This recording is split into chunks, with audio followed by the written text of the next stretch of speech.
m'appelle Joseph Tué, je suis le leader de l'équipe radio de Douala. Voilà, je connais l'orateur François Tibé, mais chaque fois... Deuxième soirée de notre monde de révélation.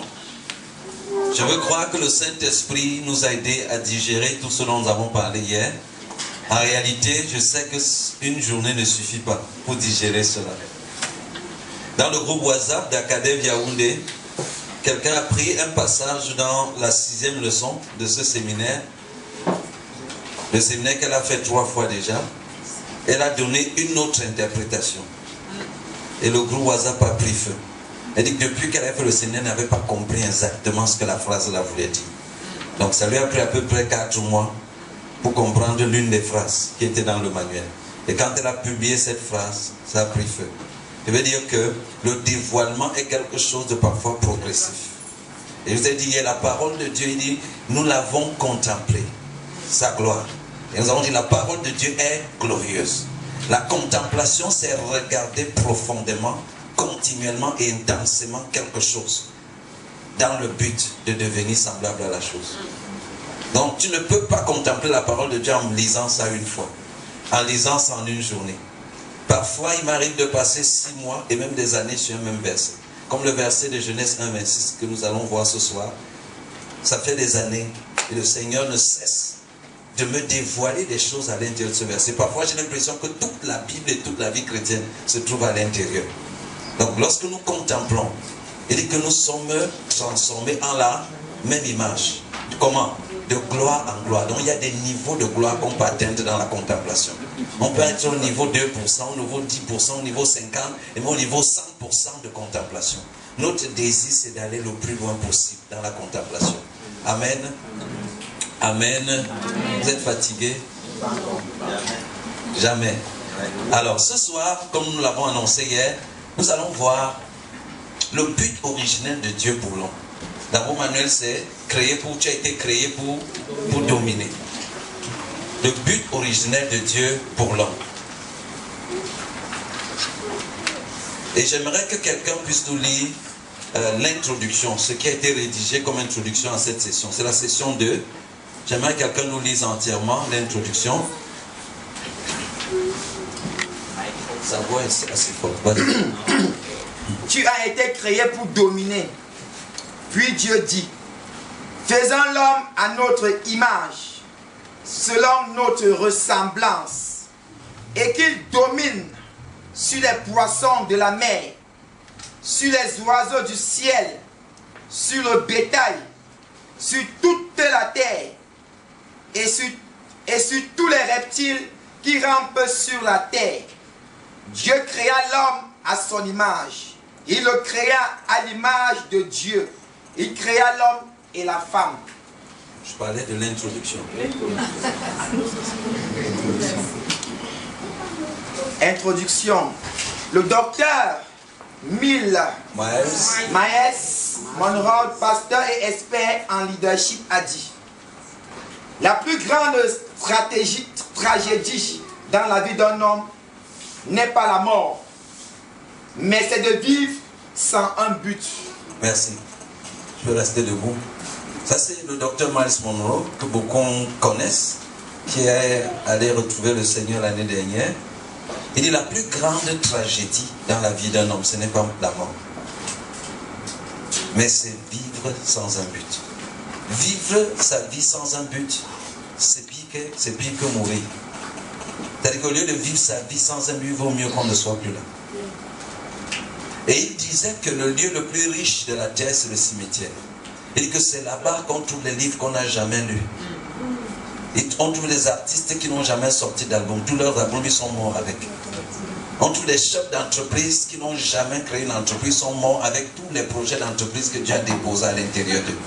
Et certains, même nous ici, sont à 20 ans, 30 ans, 40 ans. Et ils ont enterré plein de choses que Dieu a déposées en eux comme potentiel. Et dans une vidéo, il disait aux journalistes que je sais que tu as déjà écrit un livre, mais il y a 20 autres. S'il te plaît, ne meurs pas avec mes livres. Il disait aux journalistes que chacun d'entre nous a été créé pour quelque chose. Et si nous ne discernons pas cette chose pour vivre, pour accomplir cette chose, nous gaspillons un potentiel merveilleux. Quelques-uns connaissent le livre La Houlette du berger. Ce livre est très dense, plein d'enseignements. Mais Ralph Mahomey, qui est le principal rédacteur de ce livre, il a servi Dieu pendant des années. C'est pratiquement à la soixantaine qu'il découvre que Dieu ne l'avait pas appelé à être pasteur, mais à être enseignant de la parole. Et c'est à cet âge-là qu'il a voulu se rattraper et il a écrit ce gros livre. Est-ce que tu seras de ceux qui vont se battre à la fin pour essayer de se rattraper? Ou tu vas prendre l'initiative, à partir de ce soir, de faire quelque chose de significatif, quelque chose d'éternel, quelque chose de divin avec ta vie? Le docteur Miles Monroe raconte aussi l'histoire d'un enfant, de son enfant. Ils sont allés dans un supermarché faire des achats. Assieds-toi un instant, Jean-Marc, s'il te plaît. Assieds-toi. Ils sont allés faire des achats dans un supermarché et l'enfant a vu un cheval en plastique qui était posé et qui dandinait, et l'enfant a grimpé sur le cheval et s'est mis à galoper sur place.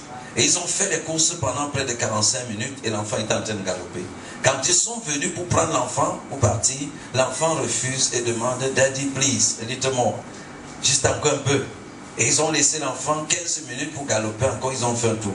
Quand ils sont revenus, l'enfant transpirait, était fatigué, mais continuait de galoper. Et il dit à cet instant précis, le Saint-Esprit lui a dit, voilà comment la plupart de mes enfants passent leur temps dans la vie.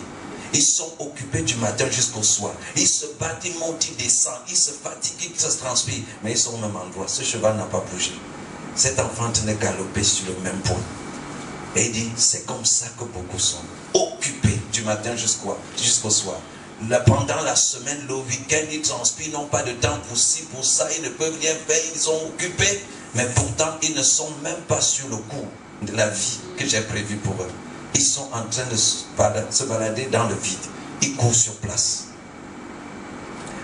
Une autre illustration qu'il donne, c'est qu'en Allemagne, en fait, aux États-Unis, où il vivait, il y a le contrôle de vitesse, un peu comme la police routière ici. Et tu sais que tu ne dois pas franchir une certaine vitesse. Mais lui, il dit qu'il est l'homme de l'adrénaline. Quand il atteint une certaine vitesse, il a l'impression qu'il ne conduit pas. C'est qu'il est constamment sanctionné pour cela. Il a déjà fait des efforts, mais il n'y arrive pas. Et voilà un de ses amis en Allemagne qui lui propose de venir en Allemagne. Et quand il arrive en Allemagne, son ami lui dit que il y a ici des autoroutes où tu peux le rouler à la vitesse qui te plaît. Alors, il dit que ça tombe bien. Voilà le genre de route où je vais aller. Son ami l'amène sur cette autoroute. Il est dans une grosse Mercedes. Et il se met à conduire. Très rapidement, il a 200, 220. Il dépasse toutes les voitures qui étaient sur l'autoroute. Et il se retrouve tout seul, en train de planer sur la route. Et il a fait like the king of the world. Il s'est senti comme le roi du monde. Et il voyait les voitures par le rétroviseur qui se perdaient derrière, lui disait que vous voyez les gens qui doivent libérer la route pour que les vrais conducteurs conduisent. Subitement, une autre Mercedes-Benz passe et le traverse. Boum! Et il voit cette Mercedes se perdre au virage. Et que toute la fierté, toute la joie qu'il avait a chuté. Il s'est senti complexé. Même accéléré, il n'avait plus envie parce que c'était trop humiliant pour lui que quelqu'un soit passé aussi vite. Et quand il regarde sur le tableau de la voiture, il se rend compte que cette voiture peut aller jusqu'à 260, 300. Or, lui, il était à 220. Et il dit que la plupart du temps dans notre vie, nous nous sentons bien simplement parce que nous avons dépassé notre voisin. Pas parce que nous avons optimisé le potentiel qui est en nous. Cette voiture avait le potentiel d'aller jusqu'à 300. Mais lui, parce qu'à 220, il a dépassé quelqu'un, il s'est arrêté, il s'est contenté de 220. Je ne sais pas à quelle vitesse tu es en train d'aller dans ta vie maintenant. Mais est-ce que ce n'est pas juste par rapport à ta mère, par rapport à ta soeur, par rapport à ton voisin, par rapport à tes anciens camarades? Le roi Salomon dit qu'il a observé dans la vie, il a vu que tous les efforts de l'homme ne sont que convoitise par rapport à son voisin. Tous les efforts de l'homme, ce n'est que convoitise par rapport à son voisin. Quelqu'un est mal à l'aise, pas parce qu'il a un problème, mais parce qu'il n'a pas ce que quelqu'un d'autre a. Si personne n'avait cela, il se contenterait, il serait tranquille. Mais comme tel a, comme les autres ont, je devrais avoir. Et si je n'ai pas, je suis dans les problèmes. Dieu a créé chacun de nous avec un but. Et il a mis en nous des potentiels. Et ces potentiels doivent être optimisés. nous rendrons compte de toutes choses que nous sommes capables de faire et que nous n'avons pas fait.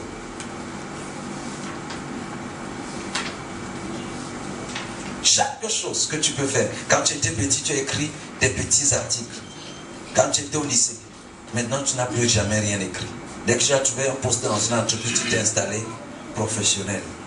On t'a voilé les yeux avec un salaire de 400 000, de 1 million le mois. Tu as compris que vraiment, tu es arrivé là où il fallait. Il est possible que tu sois en train de galoper sur place. Il est possible que tu sois juste en train de voir des gens disparaître sur ton rétroviseur, mais qu'en manque d'attention, tu ne te rends pas compte qu'il y a beaucoup qui ont traversé. En fait, là où il était avec cette voiture, c'est vrai qu'il a dépassé tout ce qu'il a trouvé, mais il y a d'autres qui sont devant lui qu'il ne voit pas. Est-ce que quelqu'un me comprend? Amen. Tu peux finir l'introduction? Quelle éloquente formulation de ce qu'est la réalité quotidienne de tant d'hommes et de femmes aujourd'hui sur terre. De nombreux chrétiens aussi sont malheureusement sur ce sentier du tâtonnement. Ils désirent savoir ce pourquoi ils sont sur la terre et comment ils peuvent donner un sens à leur existence. Voici ma réponse à tout cela. Il faut retourner au commencement des choses. L'homme ne s'est pas créé, mais c'est Dieu qui a fait tout homme sur la terre. Et en tant que le manufacturier, il a déterminé un but global pour l'humanité et un but individuel pour chacun. Il faut retourner vers le manufacturier céleste, bien lire la notice et comprendre les motivations, les intentions et les projets de sa création. Ainsi, il sera un bon point de départ pour se situer soi-même et trouver son couloir, son domaine dans la vie et vivre ce pourquoi l'on a été créé. La Bible nous parle de la nouvelle création, ce qui veut dire qu'il y avait une ancienne. Plusieurs vivent sans savoir dans laquelle des deux ils se trouvent vraiment. Et ceci a des implications fâcheuses et malheureuses dans leur vie. La compréhension de la première création et de l'intention originelle de Dieu pour l'homme nous permet de mieux cerner le sens de la venue de Jésus-Christ et de son œuvre pour nous. Ce qui nous conduit à une vérité libératrice. Christ est venu et nous a sauvés de quelque chose. Quoi? Et il nous a recréés pour quelque chose. Quoi? Amen. Amen. Christ est venu nous sauver de quelque chose. Ça, c'est certain. Mais il nous a aussi sauvés pour quelque chose. Malheureusement, la vie chrétienne, pour beaucoup, c'est se sauver de ce dont Christ les a déjà sauvés. Et ils n'ont jamais eu le temps de vivre pour ce pourquoi Christ les a sauvés. Nous sommes son ouvrage, ayant été créé en Jésus-Christ, pour pratiquer les bonnes œuvres qu'il a préparées d'avance, afin que nous les accomplissions. Il ne nous a pas sauvés pour que nous nous sauvions des démons, de la maladie et de tout le reste. Il nous a s'est lui-même occupé de cela, afin que nous vivions pour les bonnes œuvres pour lesquelles il nous a créés. L'importance de comprendre pourquoi je suis là, c'est déterminant. Et dans cette leçon, nous voulons comprendre l'intention originale de Dieu pour l'homme, l'homme en tant qu'humanité. Ici, nous n'allons pas aller dans l'appel spécifique. Mais si nous comprenons l'appel global, nous pouvons au moins savoir si nous sommes dans l'appel global ou pas. Avant de rechercher l'appel spécifique, je crois que Pradit Douala particulièrement est en train de préparer un séminaire qui va dans le sens de discerner son appel spécifique. Mais cet appel spécifique est logé dans l'appel global. Alors beaucoup croient être le fruit du hasard. La manière dont les gens vivent leur vie est fonction de la manière dont ils conçoivent leur présence sur terre. Si je crois, par exemple, que je suis là par hasard, c'est-à-dire papa et maman faisaient leurs choses et subitement j'ai surgi. Et tout le monde était surpris. Et puis papa a pris l'enfant et a dit, Seigneur, voici un enfant. Dieu dit, ah bon? Qu'est-ce qu'il fait là? Il est arrivé comment? Bon, nous on s'amusait, il est arrivé. Si tu conçois ta vie comme étant le fruit du plaisir de papa et maman, ta vie sera fonction de papa et maman. Il y a des enfants, il y a des adultes qui restent traumatisés parce qu'ils ont tellement focalisé leur vie et toutes leurs attentes sur papa et maman que même à l'intérieur du mariage, ils n'arrivent pas à fonctionner sans papa et maman. Ils cherchent en leur conjoint papa et maman. Et là, ils mettent quoi? Des attentes irréalistes sur leur conjoint. Ils veulent que le conjoint soit son père, son oncle, sont tous ceux avec qui il a grandi. Si ma source c'est papa et maman, je verrai en papa et maman aussi la source de tous mes problèmes, de toutes mes difficultés. Je les accuserai, je les en voudrais par rapport à tout ce qui m'arrive. Et on voit des chrétiens aujourd'hui, 15 ans dans la foi, ils continuent de dire que c'est parce qu'ils ont grandi sans l'amour parental. C'est pour ça qu'ils sont comme ils sont. C'est parce qu'ils ont grandi sans que papa et maman, papa n'était jamais là. La psychologie nous a vendu des illusions sur lesquelles nous pouvons fonder notre irrésolution à marcher dans la vérité. Et il y a des hommes comme ça dans la Bible. Il y a des Moïse qui n'ont même pas grandi avec papa et maman. Jésus lui-même, Jean-Baptiste, Samson, tout ce monde, des héros qui sont cités dans Hébreux 11. Ils ont grandi sans toutes ces choses. Mais on nous a vendu l'illusion que quand un enfant grandit sans les deux parents, il est destiné à être un problème. Et on a intégré ça. Et on se voit comme des problèmes. Papa et maman n'est pas ta source. Papa et maman ne constituent pas ta source. Ta source est ailleurs. Et nos enseignements sont là pour te dire que ta source est en Christ. Si tu as grandi sans Dieu, et là on parle de croissance spirituelle, tu pourras avoir des problèmes. Mais si tu es né de nouveau et tu as grandi avec Dieu, ce que papa et maman qui relèvent de la chair et du sang n'ont pas d'influence ni de pouvoir sur toi. Et si tu crois cela, tu le verras dans ta vie. Amen. Amen. D'autres croient qu'ils sont les esclaves et servants que Dieu s'est fait. Beaucoup se conçoivent, c'est pourquoi le terme serviteur de Dieu est parfois utilisé abusivement. On se voit comme des serviteurs, des esclaves que Dieu s'est fabriqués. Un peu comme on dit quoi, des marionnettes qu'on va manipuler pour faire un certain nombre de choses. Dieu n'avait pas l'intention de fabriquer des serviteurs. Ici, je ne vais pas entrer dans tout plein. Il y a certains aspects où on ne peut pas entrer pour le temps qu'on a. Mais je vous ai dit hier que Jésus lui-même n'avait pas l'intention de faire des disciples. Le disciple a été une étape pour arriver à quelque chose de plus important qu'il voulait faire. Il voulait faire des Christ, des hommes comme des êtres comme lui. Et que l'apôtre Paul vient le rencheler en disant qu'il veut que tout homme parvienne à quoi? La stature parfaite de Christ. Il nous a prédestinés à être quoi? Ses enfants. Semblables à Christ. Or, Christ n'est pas un disciple. Christ est un leader. Christ est un sauveur, c'est un messie. Et je vous ai cité aussi Agé 1, 21, qui dit que quoi? En ce temps-là, des messies sortiront de Sion. Ils vont se déployer. Des messies sortiront de Sion. Qui est de Sion? C'est nous.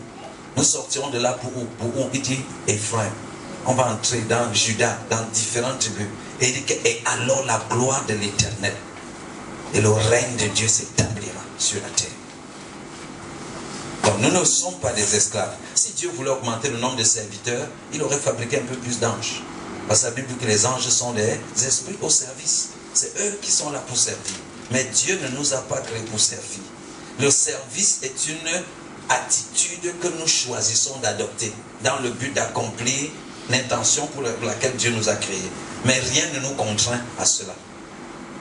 C'est un choix d'enfant, de fils de Dieu, d'agir comme nous agissons. Mais nous ne sommes pas sous une contrainte. Est-ce qu'on se comprend, bien aimé? La Bible déclare quoi? On peut lire ensemble.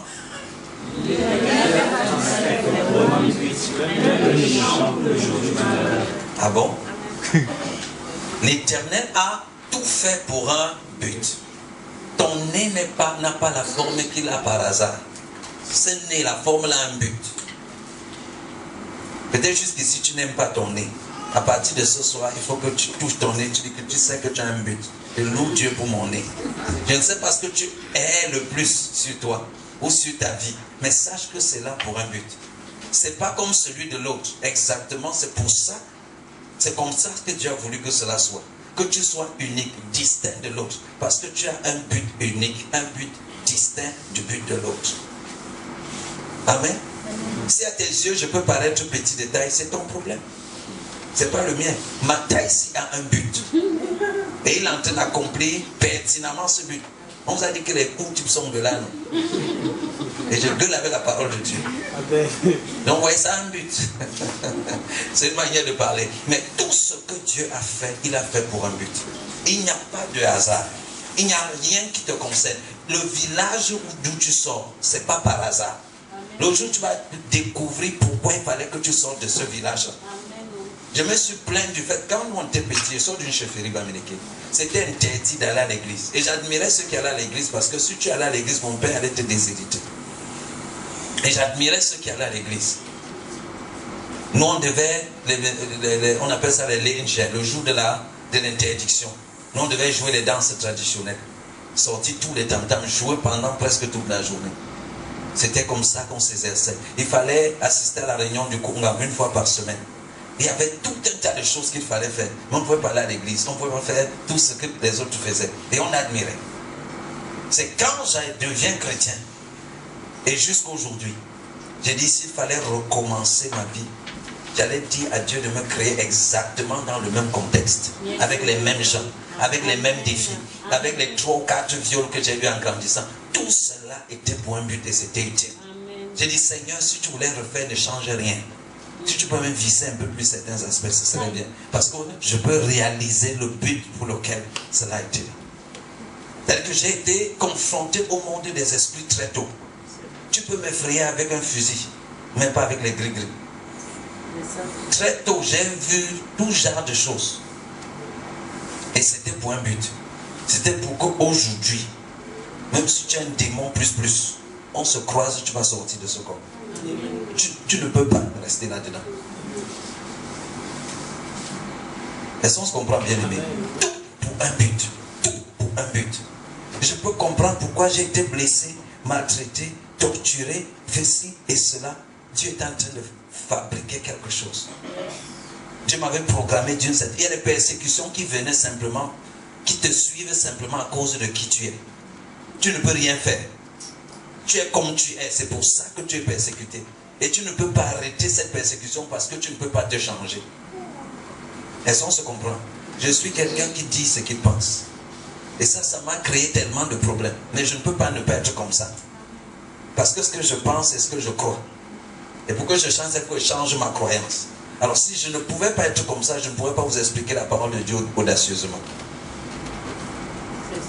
Donc, tout a un but. Et il faudrait que, en tant qu'homme, je ne suis pas encore chrétien, je suis au niveau de l'homme. L'homme naturel. Il faut que tu admettes que Dieu a fait toutes choses avec un but. Et que ce but-là a déterminé pourquoi tu es formé comme tu es formé. Il savait qu'en 2016, à l'hôtel Omega Club 104, tu serais ici. Il savait ça. Que tu allais être ici. Et il a conçu, il savait qu'en ce temps, dans cette génération, il y aurait tel type de besoin, tel type de situation, tel type de défi. Et qu'il lui faudrait un homme comme ça, comme ça, comme ça, comme ça, comme ça, comme ça, qui va finir de suivre le séminaire et va se lancer à fond dans sa destinée. Et ça va permettre à Dieu de résoudre telle situation. Quand il a conçu ça avant la fondation du monde, celui qui met les pensées de Dieu en 3D, c'est-à-dire le Saint-Esprit a sorti le sketch 3D de ta